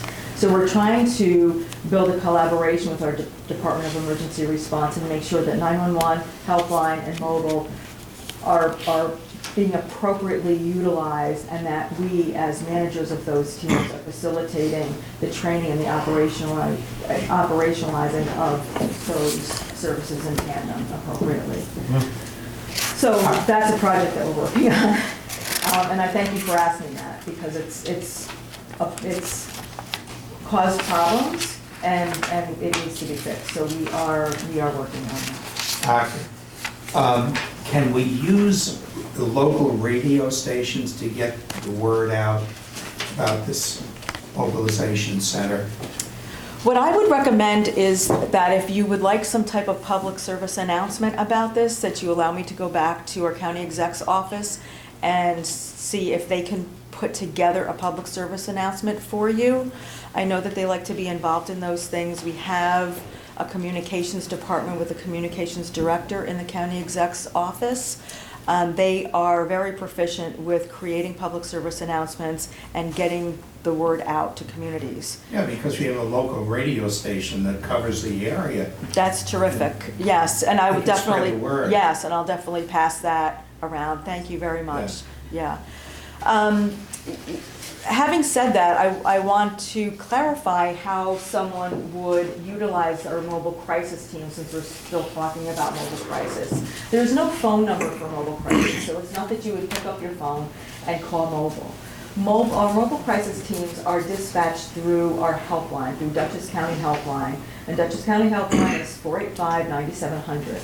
Help, it's all in here, and Dutchess County Helpline takes all calls on behalf of the department. So whether you're looking for a referral or you have a mental health emergency, Helpline also monitors the 23 bridges in our catchment area and have saved many lives from people who are on the verge of suicide on a bridge. They have done phenomenal jobs with that. If you need mobile crisis, you would call Helpline and dial that number, and Helpline dispatches the mobile team. So in regard to your question also, sir, about the police, another thing I'd like to say about mobile crisis and their interface with the police department is that our mobile crisis team provides mental health kind of ride-alongs with police vehicles in our BEAT program. We have a program called BEAT, and I believe that's in here as well. You saw it, thank you. So in our BEAT program, we have mobile crisis workers who accompany our local police on some of their rides through the community and assist and help out with if something's happening. And it's been a really good education for those two services to actually like spend time in the car together going through the community. So we have a few beat patrols, and we just actually added another beat patrol social worker to our program. Yes. Being close to the state line, if someone's from Connecticut, can they utilize a stabilization center? Yes, there's no one is turned away. Yes, absolutely. We have people sometimes who are visiting, relatives in the area, and they will come in. So our motto in the county exec's intention-based stabilization center is that it's open access for all, 24 hours a day, every day of the year, and that no one is turned away. Everyone gets their vitals taken, screenings, mental health screenings done, and appropriate referrals are made. For out-of-county referrals and out-of-state referrals, I'm sure that they can find ways to work with some case managers around that. But yes, no one is turned away ever. So thank you for asking that, because I know you guys are close up, you know, here, yeah, next to Massachusetts and Connecticut, right? Yes. Yes. Do you give the presentations at the high schools and colleges in Dutchess County? Yes, we do, and we also are in the midst of partnering with some of our school districts. MHA, Mental Health America, they're one of our partners in Dutchess County and with our department. They actually have a mental health kind of living room, if you will, in Poughkeepsie Middle School. So that's one partnership that one of our partners has in City of Poughkeepsie School District. Our Deputy Commissioner of Special Needs and I will be partnering with Hyde Park School District. They've just reached out. And so we are now kind of branching out into more of what the schools need. What we're finding out is that whether it's because of substance use in the high schools or even middle schools, or just a greater proliferation of behavioral issues in younger children and elementary school kids, that our presence is needed in some of the school districts. So we are starting to look at how we can partner with our local schools. Did you have a need in this area at one of the schools or in your district? Other people would be ignorant, think that we didn't. I mean, and you brought up the point, the East is sort of forgotten. So I think, I mean, everyone's of need, right? Yes. So with regard to the school district, I think we have a presence in almost every school district. You know, some of the programs may be geared towards a younger audience with the Second Step program that January does. But again, we're looking for avenues to expand our presence in schools. I know that through the BOCES district, the district superintendent's meetings, when I was on the BOCES board out there, we brought the team in, the mobile team came in and gave a presentation to the board, and then the superintendent got on board and had the team come back and give presentations to all the county district superintendents. So they're all cognitively aware of the services available. That's great to know. We are more than happy to come out to any school, not just the district to talk to administrators, but actually to come out to the schools and speak with teachers, guidance counselors, school social workers. Not just for mental health issues, but for other public health issues also. Yes. I just want to add one thing to your question about law enforcement. The other thing that we should mention is that you know, the county exec has recognized that, again, law enforcement's ability to assess a person in crisis is very important. So, you know, roughly 70% of all law enforcement officers in the county are CIT trained. They have crisis intervention training. So that's another way that law enforcement are better equipped to identifying individuals who may be in crisis with a mental health issue and de-escalating the situation. Yes. That's ongoing, I believe, as new officers are hired. Now CIT is a mandatory part of their... In the academy. Yes, yeah. Yes. This is actually a question to our town board. Do we know if the town and village police officers have received that training? That's a good question. Yes, they have. There's a plethora of newer officers that have been through the academy recently that have gone through crisis intervention training, but I do believe almost 100% of the veterans on the force have also attended ancillary training as such. So, yeah. That's great. Yes. With the Beat Patrol program, how many, do those go out weekly or daily, or is there one every shift, or how big is that program? It's getting bigger. I'm not sure. Currently, it's in City of Poughkeepsie and the town of Poughkeepsie. Yes. And it's sort of arranged with the schedules that allows us to be on those ride-alongs. And so we coordinate with the particular police departments. Yeah, and the police also need to make sure, you know, when they are bringing one of the mobile crisis workers out, I mean, there's no way for them to avoid real emergencies, but to be kind of mindful about when they're bringing some of the Beat Patrol clinicians out with them. Yeah. And our clinicians really enjoy that. They enjoy doing that. It's a nice collaboration between the two. I do want to let you know that one of our county execs' more recent initiatives for the Eastern Corridor. The county exec is interested in obtaining or purchasing an RV mobile crisis unit that can serve the Eastern Corridor when it comes to mental health crises. So it's really in the planning stages right now, but I wanted to let you know that we do recognize that for people in the Eastern Corridor to get out to Poughkeepsie and even Beacon, where some of our services are, you're talking about the far western corridor of the county, that it's a far ride, and for someone who's in crisis, an hour is a very long time. And so even though our stabilization is open 24/7 for all residents, no matter where you are, that's a very long ride for someone who needs immediate care. So what the county exec is exploring right now is obtaining funding and planning to get a large size RV to have like a mobile crisis unit for up and down the Eastern Corridor.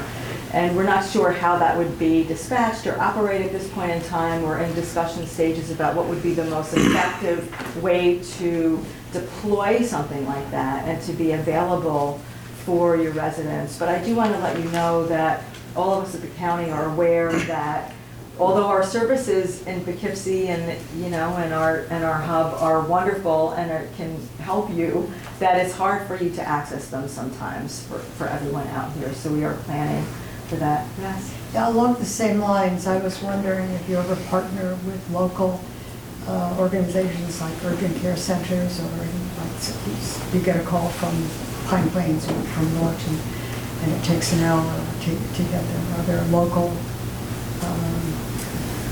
people who organizations? The way that we partner with local communities is to contract their services through RFPs and write contracts for services that they can provide.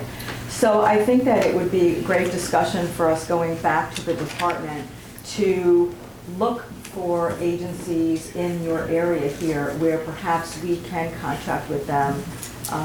Of course, that conversation is bigger than me talking off the top of my head here, but it's a great question, and I think that it's something that really warrants exploration to see what type of agencies that you have up and down the Eastern Corridor that serve you, and that the services that people receive should be local in your community, because those are the people who know you, those are the people who know the culture in your area, and those are the people who are accessible and available to you when you need them. So I think that warrants some discussion about what type of services we can contract with providers in your area. Do you collaborate with pharmacists and pharmacies who are busy handing out the drugs? Do we? I can answer that. The short answer is yes. And the long answer is that we have what's called an opioid task force that has a very robust membership. And from the very beginning, the membership of pharmacists was critical, because again, we recently had a conference at Marist where more than 100 pharmacists showed up, and at least half of them were from Dutchess County. And they are instrumental, because not only are they important in not only dispensing things like MAT, Narcan, Suboxone, and having those type of medications available in their pharmacies, but they're also critical in things like vaccination.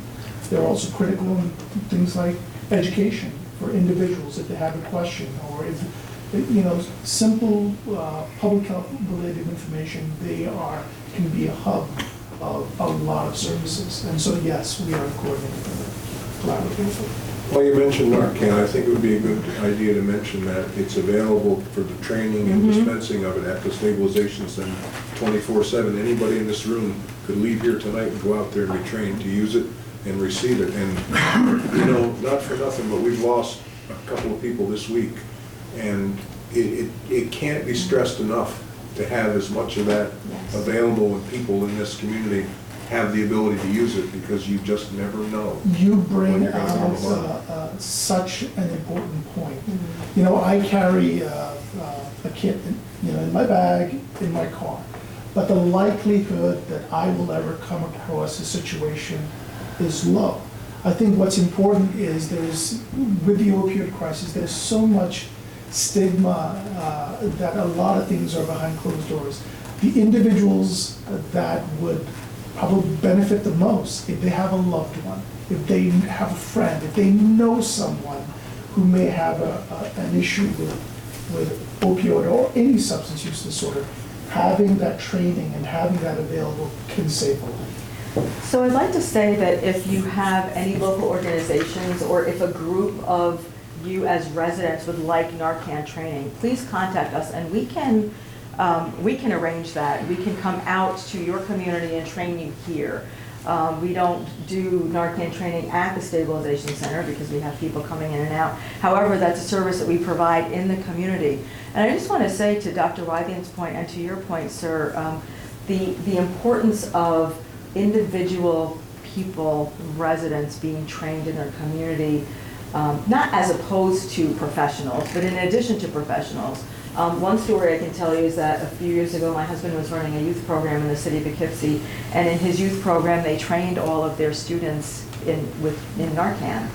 And I think it was maybe like 6 months to a year later, one of the young men who was trained in Narcan came across someone on the street who was overdosing, and he had his kit with him, and he saved that other young person's life. It was amazing. It was in the newspaper and everything. It was really amazing. So Dr. Wythian makes a great point that the people who are best trained are people in communities who are going to come across someone who could be in the middle of an overdose, or someone who you have a friend or a family member that you know is an active user, or someone who is trying to quit and has problems with addiction. So we can train whatever your needs are. You can just let us know and we'll schedule that. We'll get that on our calendar and plan for it. We always have kits ready to go to do trainings. The library does offer it semi-regularly. We're hoping to do it quarterly, so keep an eye out for that. Yeah, it's not just us. There's so many groups out there who are providing training. And the other thing that I want to mention is that the hardest thing that we grapple with is not that we don't have the tools or the services.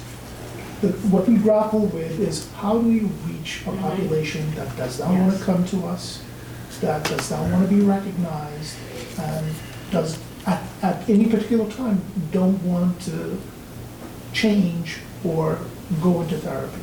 This is where individuals that know them have a great role. Because, you could have an ongoing conversation, and if you are trained, you could teach that individual how to be safe till the point where that individual can go into treatment and then into and that's important. We want people to live, to survive to the point where they're able to go into recovery. Yes. And if your library needs support in that, please let us know. That would be great. The other point of concern I have, I'm really happy to hear that the county executive is doing so much for people in crisis, but I think part of why we have so many people who reach a point of crisis is because it's really difficult to find providers who can provide just basic maintenance level mental health services, particularly if you're underinsured, particularly if you're a working person, and especially if you're between the ages of 5 and 18. It's exceptionally difficult to find a therapist who will see you outside of working hours. And I think that's a huge part of why people get to the point where they have to drive to 230 North. Yes, that's true. And in that way, it's a larger discussion again, but it behooves us as a county to talk to some of our contracted partners and see what they can offer as more flexible hours and more flexible programming.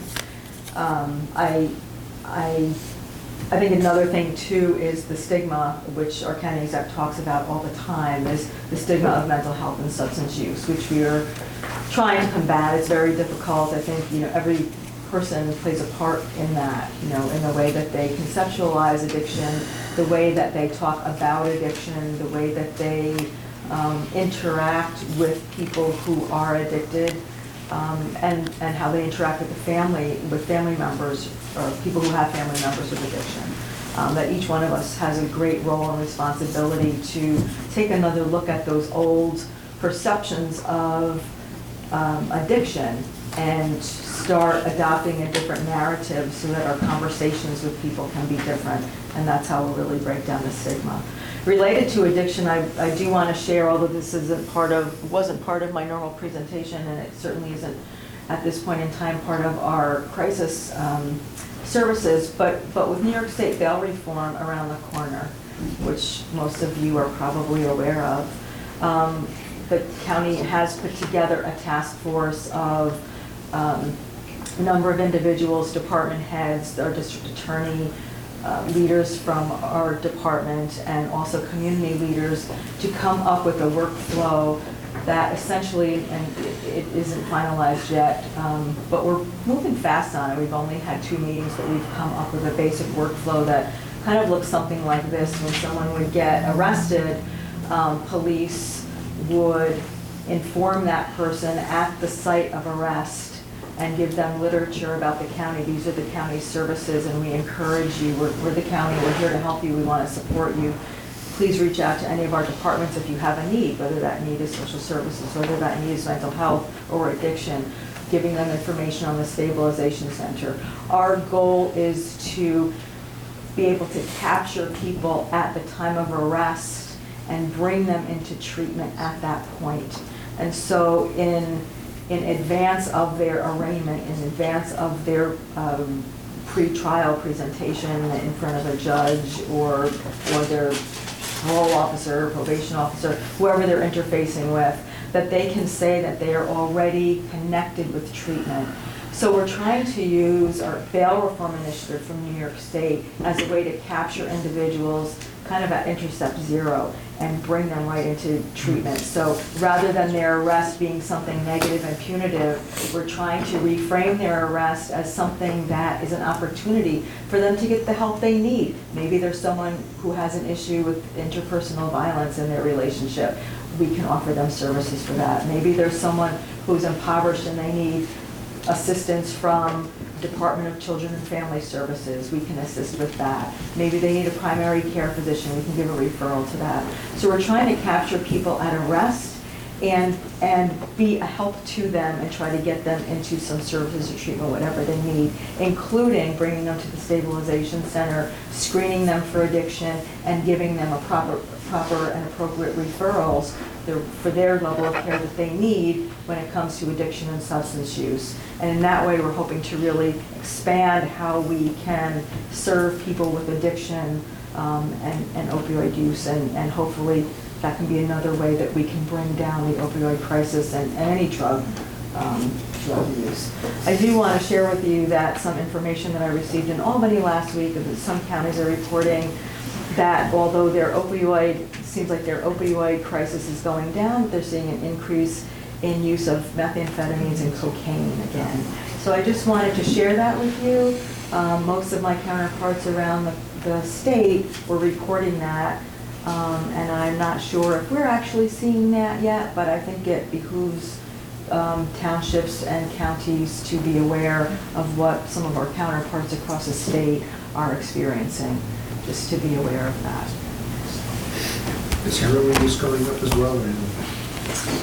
You know, I don't know if heroin use is going up or if it's kind of staying the same. And I try to follow, but I'm not really up on this either, Dr. The B, about general trend has prescribers. been since 2013, when you had a change in the ISTOP program, when prescription drugs became harder to get, heroin and illicit opioids went up. Now, the big issue with overdose deaths and opioids is the fact that you're not seeing individuals with one drug in their system, and we find them at the medical examiner's office. It's either heroin and fentanyl, it's heroin and cocaine and fentanyl. What we're seeing is polypharmacy, individuals with multiple medications in their system. The other thing also is oftentimes people are not seeking out, oh, I want to get high on fentanyl. They take a substance, they don't know it's been adulterated, it's been tainted with fentanyl, and lo and behold, they have a tragic end. Yeah. Well, fentanyl has become so cheap that the heroin dealers are cutting it with Any, fentanyl because any, it's cheaper. yeah, any chemist can produce it in their house. And they It's mail out it in from of China too. There's lots of it coming in through the mail. Do you think that legalizing or decriminalizing certain illicit substances would maybe help in that trend where, you know, street dealers are cutting certain things with impure substances like fentanyl and? It's hard to say, and honestly, it's not a loaded question, but it's just a loaded topic. It's such a loaded We topic. can talk to you outside. But it's hard to know. I guess my bottom line answer is it's really, for me personally, I think it's very hard to know, to even sometimes have an opinion, because there's so many factors that are involved in a decision like that, and it comes with its own problems as well. I do also want to notify you as a group that our methadone program that's run by Lexington Center for Recovery that's at 230 North Road will be relocating still in Poughkeepsie, but because they need to expand. And so again, that's far away for people in this community, but there is a need for them to expand their methadone services, and that is supported by New York State OASIS. And so they will be relocating from 230 North Road to 41 Page Park, which is down Route 55 a little ways going toward LaGrangeville. So Is that inpatient? no, it's not inpatient. No, it's outpatient. And right now at 230 North Road, they're open 7 days a week. Yeah, and they need to expand. Wow. Yeah. If I could comment on your question without taking a political position. Good luck. Have we met before? There is plenty of evidence that shows that harm reduction works. Mm-hmm. And, you know, needle exchange, they have a benefit, okay, because it prevents communicable diseases. If you tell an individual who's using, if a family member makes sure that that individual who may have a substance use disorder uses with someone else, so that when they become unconscious, there's someone to reverse them, that's an effective way to make sure that person lives. Or making sure that, again, there are test strips that can check drugs for the presence of fentanyl. They can be effective in making sure that whatever that person's using, it's not tainted and, you know, they feel safer. Those are harm reduction things that, again, is kind of, to a lot of people are controversial, and people may say you're suggesting that, you know, drug use is perfectly all right. But no, again, when you look at the evidence, those are things that have been shown to be effective in preventing that. The evidence too, in terms of treatment, the trends are changing in the field, are more of decision-making models rather than abstinence and punitive models. And that is a hot topic too, politically. When I was in juvenile justice for the 12 years, we moved toward a decision-making model for youth, and we had tremendous results with that. So, you know, we're trying to look at how does the county stay in step with the research and the trends that we're seeing from a treatment perspective, also being sensitive to the fact that, you know, a lot of people don't read the latest research on those things, and that we have a lot of public education to do around why the trends are changing in terms of treatment models and approaches for addiction services. So we do have a public education department, and they work tirelessly on their opioid education in the community. But I think it's worth mentioning, because any one of us can go home and go on Google and research decision-making models for substance use treatment or harm reduction models, and get a pretty good education about the philosophy behind those treatment modalities, and to understand why they are effective. So I think that is something that I would encourage everyone to do, is to just kind of do a little self-research about those new approaches to care. Dr. Johnson? Sorry, you know, behind me. Yeah, no problem. I just Yeah, I wanted to say how much we appreciate you and Commissioner Biden coming out. I think, I don't know if anybody appreciates how unusual, at least it feels for us, to have the Commissioner of the county's health department come and talk. We're willing to go. Anyway, but we are a long way from Poughkeepsie, and we are so far away from Poughkeepsie that we actually have a different area code. I know. So in that help line, it's 845-485-9700, Yes. in case anybody watching on Yes. video was Oh. confused. Yes, it's 845. Yes, it is. Thank you for clarifying that. What is your area code here? 518. You're 518. We're that far people. away. Oh, yeah. Yeah, anyway, but Yes, thank you for clarifying that, But- because if you called 518-485-9700, you would not get helpline. yeah, but Thank you. it's great to have had you both Yeah. here, and It's been thank you, our Dale, pleasure. for suggesting this. One more folder in there, you can, and if anyone needs more information, please feel free to reach out. I should have put my business cards in the folders. I don't think they're in there, but you can call 485-9700, 845 area code, and ask for me, and they'll ring my phone through Helpline. So thank you so much for having us. Yeah. Thank you for your questions. Yeah. Dr. Beatty, Dr. Johnson, thank you.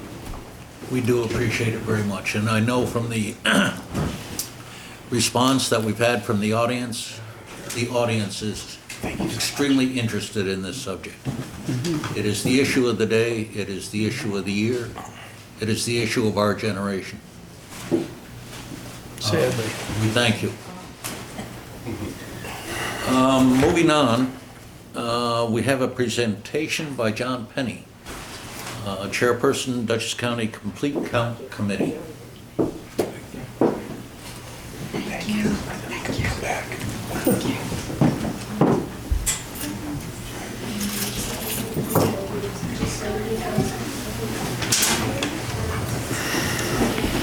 I don't know how you want me to do this. I do have a PowerPoint. I know you guys, well, for one thing, you passed a comprehensive plan and a budget tonight, so there's no way I'm topping anything, so we can start with that.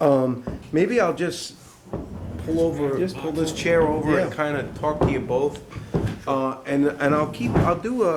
We have time on this, which is good, so I think what I'll do is, excuse me one second, I'll do like an abbreviated version of this, because I think you all have had a lot of things tonight, for sure. And I'm always available to give you more information. But I am John Penny. I'm the, what we call the chairperson of the Dutchess County Complete Count Committee.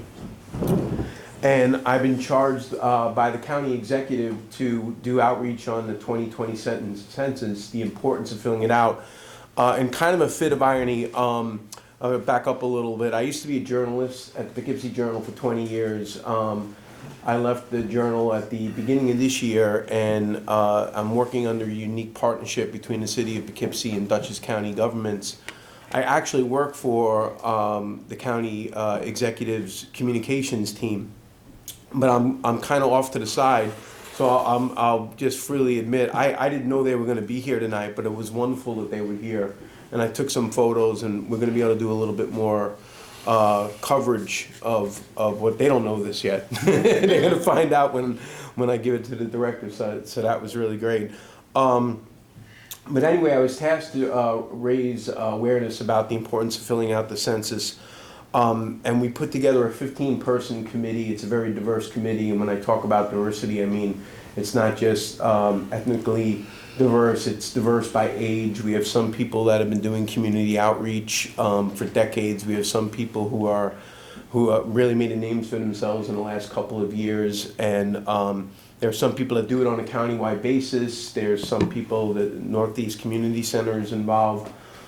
There's also people that work really well in the north side of Poughkeepsie and other places that we call hard to count areas, which is going to be really important that we reach out to those areas. So I'm going to back up and just say, well, why is this important? The census is important for a lot of reasons. We do this only once every 10 years. And the Constitution says that we're supposed to count everyone, and when we talk about everyone, we mean everyone. It doesn't matter if you're a citizen or not. According to the Constitution, everyone should be counted. And you might ask, why is that important? Well, for one thing, congressional representation is online. I always like to try to localize things as much as I can. And you might remember, some people are old enough to remember, that before the 2010 census, we had 3 congressional representatives in this area, and now we have 2. That was a direct result of the numbers that came out in the 2010 census. I always like to think and say, that should be enough. I should be able to stop right there to explain that this is really important. Congressional representation is very important to any area. But if that's not enough, there's money on the line, and it's big money. It's $675 billion are at stake. It involves 132 programs, everything from the Supplemental Nutrition Assistance Program known as SNAP, to how highway money is done, to something that's near and dear to municipalities' hearts, community development block grants. So, for example, if you're a community of, say you're a community of 40,000, but you're actually a community of 51,000 because 11,000 people, for whatever reason, weren't counted, anybody who does grant writing will tell you that numbers are in those, population numbers, other numbers, statistics, are in grant applications. So a town that conceivably, based on a formula, could have gotten more money for say like a play park, is going to get less if there's fewer people living in the town. So the message that I really want to send is this, that places that are undercounted will get financially hurt by that. So it's really imperative that we count everyone. So you might ask, how is this going to work? So in March, 95% of us are going to get an invitation in the mail to fill out the census. The new thing about it this time around is that you could actually do it online. And the census is hoping most people will do that because that would be the most efficient thing that happens. The census will send several reminders in March about this. One thing I'll tell you about the census is that it's persistent. It really wants to count as many people as possible. So there'll be a series of notifications that you could fill it out online. You could also fill it out through the mail, and you can do it on phone. April 1st is the official census day.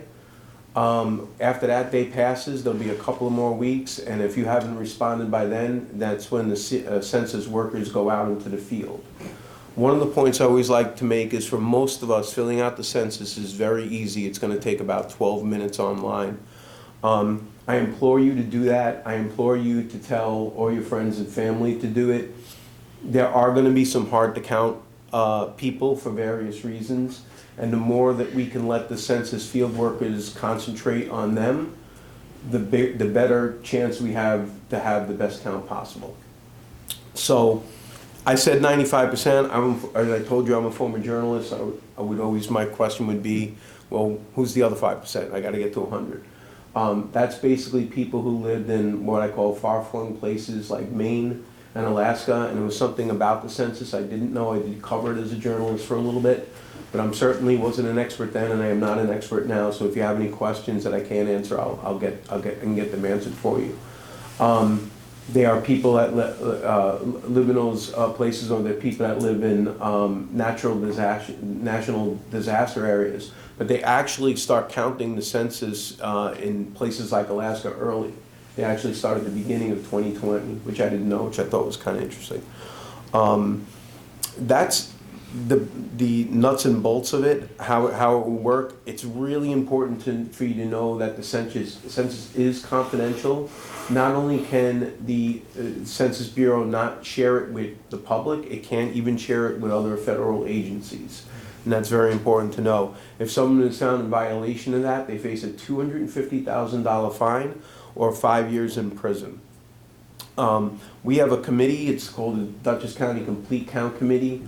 I would have this up on the screen, and you can see it a little better. If you Google it, Dutchess County Complete Count Committee, I promise you my website, the county's website, will come right up. There'll be a few stories you'll see too, and other things, but the website will come right up. We do have an email address. It's called completecount@dutchessny.gov.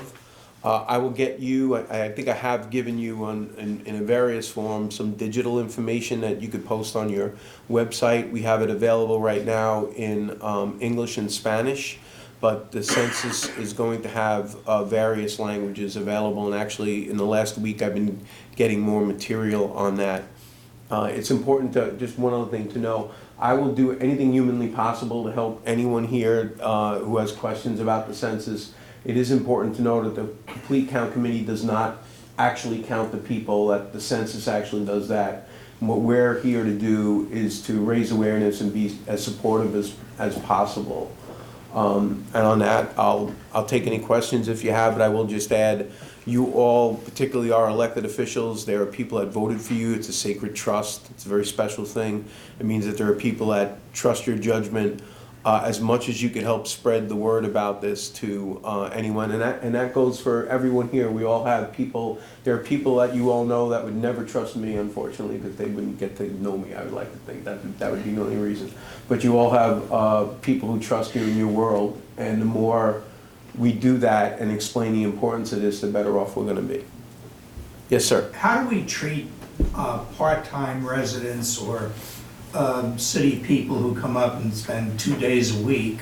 Excellent question. Yeah, it's really your primary residence is where people are supposed to, so wherever their primary residence is their residency. I'll give you, again, there's a lot of nuance, and I'm only going to go to the water's edge because the last thing I'd want to do is give you wrong information, but there's scenarios like, what if you're a child and you're split exactly down the middle in terms of days between a mother and a father living in different place? In general, the answer to that is they get counted where they are on April 1st. In general, there could be all sorts of exceptions. College students are counted at the college because their primary residence, they're at the college more than they are at their residence. So that's another example that I could use that I know about. But there are a lot of nuances to this that you can get pretty. There's 300 million people, right? There's, you can get pretty deep into the weeds on this pretty fast with individual cases. Yep, you can start here and then go ahead. Yeah, oh, go ahead. Yeah, sure. I'm sorry. Am I right that the citizenship question, as of now, is not on the census? Not only not as of now, it will not be on it. They actually have to start the printing of the census. It's a very special way they have to do that. Yes, the question will not be on the form.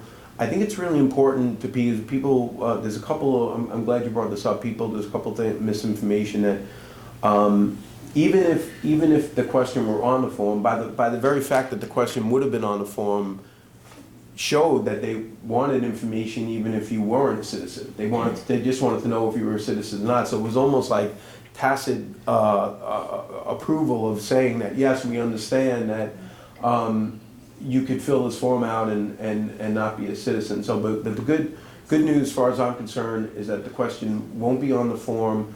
I will speak candidly and say that I think some of the damage has been done. I also don't want to just blame that because, again, we only do the census every 10 years, and I will rhetorically ask you if you think that people's concerns about privacy have gone up and has their trust in the government gone down. And I would say in the last 10 years, that's probably true.